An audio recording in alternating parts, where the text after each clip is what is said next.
Assalomu alaykum azizlar, yaxshimisizlar? English with Nodir kanalimga xush kelibsizlar.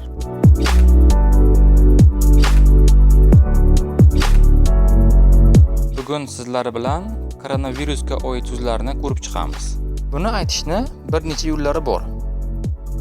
Misol uchun, he has COVID-19. Unda COVID-19 bor. Yoki he doesn't have COVID-19. Unda COVID-19 yo'q.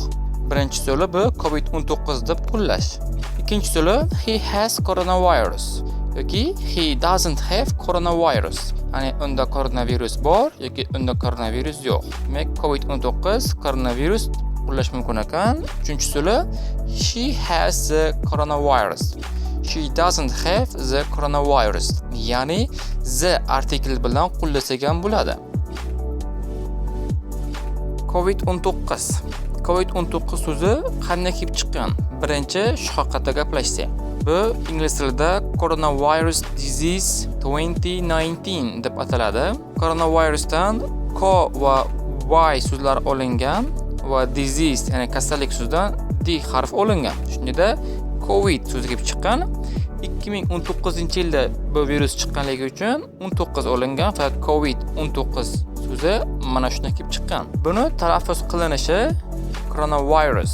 Mana shunday, coronavirus. Bu sizlarga biroz tushunarsiz bo'lishi mumkin. Shuning uchun sizlarga mana bunday variantni beraman. Qaraymiz, bu yerda ro y so'zlarda urg'uni intonatsiyani oshiramiz. Coronavirus. Takrorlaymiz. Coronavirus. Ajoyib. Test topshirganda koronavirus chiqsa qanday aytamiz?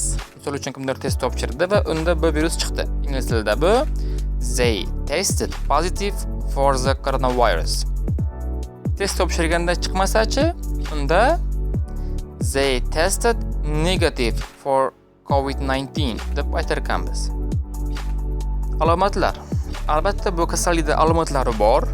Alomatlar so'zi ingliz tilida symptoms deb ataladi. Symptoms. Demak, alomat, belgi, ishora degani bu. Birinchi alomati unda yutal bor. Ingliz tilida he has a cough bo'ladi. Yutal bu cough degani. He has a cough. Unda shamollash bor. She has a cold. Har bittasini aytganimda sizlar ham orqamdan takrorlaylar.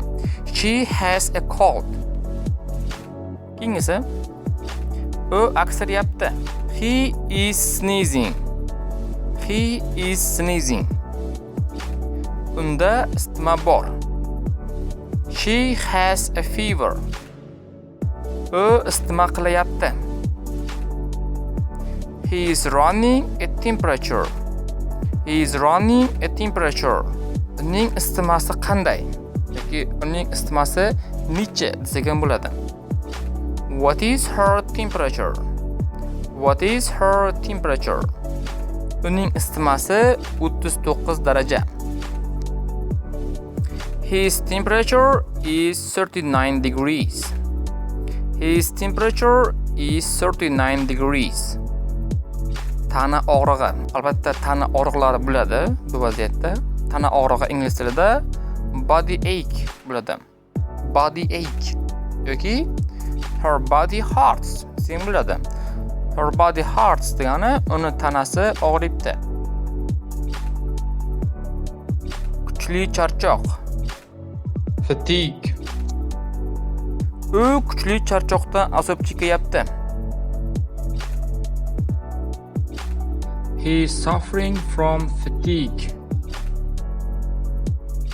Nafas olishga qiynalish. Difficulty in breathing. Misol uchun, odamlar nafas olishga qiynalishyapti. People have difficulty in breathing. Sog'liqni saqlash tashkiloti tomonidan tavsiyalar beriladi odamlarga. Tavsiya so'zini o'zi ingliz tilida recommendation bo'ladi. Hop, endi ko'rib chiqamiz bitta tavsiyalarni. Ijtimoiy masofani saqlang. Ya'ni 2 metr bo'lsin deb ingliz tilida bu maintain social distancing yoki Kasal odamlar bilan aloqa qilishdan saqlaning. Avoid contact with sick people. Avoid contact with sick people. Qo'lingizni tez-tez sovun bilan yuving. Wash hands frequently with soap. Qo'lni dezinfeksiyalash vositasidan foydalaning. Use hand sanitizer. Yuzingiz, og'zingiz, burningiz, ko'zlaringizga teginmang. Avoid touching face, mouth, nose, eyes. Video sizga yoqqanidan xursandman. Siz ham gaplar tuzib, kommentariyada qoldiring. Video yoqqan bo'lsa, like tugmasini bosing. Va meni kanalimga obuna bo'ling. Keyingi darsimizda yana bundan ham mukammalroq, bundan ham yaxshiroq so'zlarni ko'rib chiqamiz. Shuning uchun meni kanalimga a'zo bo'lishni esdan chiqarmang. E'tiboringiz uchun rahmat. Ko'rishguncha.